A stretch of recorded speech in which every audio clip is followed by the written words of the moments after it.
L'antipsychiatrie. Dès 1826, un médecin, le docteur Urbain Coste, critiquait cette politesse des tribunaux qui avait permis aux psychiatres d'entrer dans les prétoires.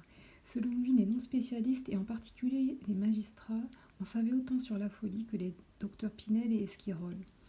Pour juger de qui était fou ou sensé, il suffisait des lumières naturelles de la raison, sans nécessité d'y joindre les ignorances ambitieuses de l'école.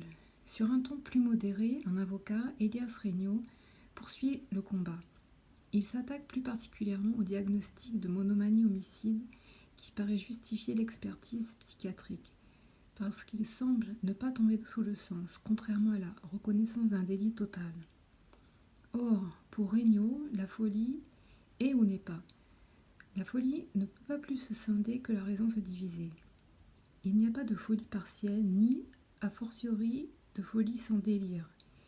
Il n'y a pas de continuité entre une forte passion et la perte de la raison. Une mère infanticide qui a égorgé son enfant ne peut être jetée dans une maison d'aliénés, car c'est, en la faisant échapper aux conséquences de son acte, engager d'autres mères à commettre le même forfait par la puissance de l'imitation.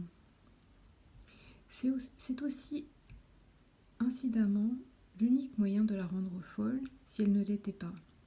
Et on voit se dessiner ici plusieurs des thèmes qui seront abondamment repris sous diverses formes tout au long d'une histoire de la psychiatrie, inséparable presque dès l'origine d'une antipsychiatrie.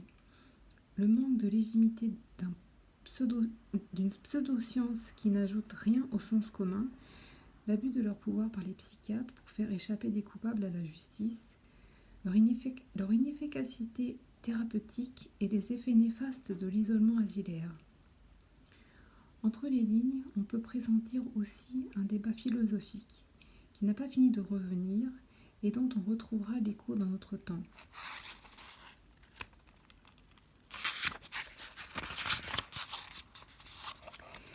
Dans notre temps présent, l'homme raisonnable peut-il abriter en lui un autre déraisonnable ? Ni les aliénistes de l'époque, ni ceux qui dénoncent leurs prétentions ne sont clairs sur ce point, qui a fait l'objet d'une controverse entre le premier professeur de psychiatrie français, Antoine Royer-Collard, et le philosophe fondateur de la psychologie introspective, Maine de Biran.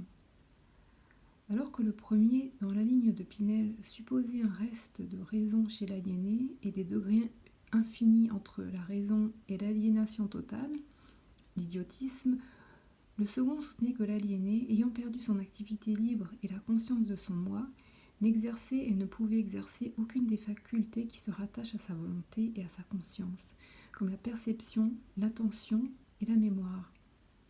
C'est peut-être ce brouillage entre le normal et le pathologique, pressenti confusément par la psychiatrie naissante, qui choque l'opinion publique.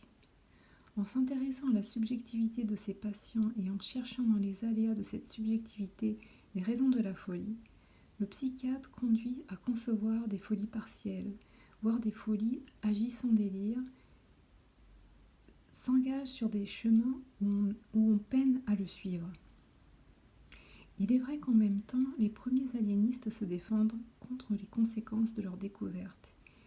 Et en inventant un dispositif répressif et de ségrégation qui, sous un prétexte thérapeutique, met le fou à distance du corps social.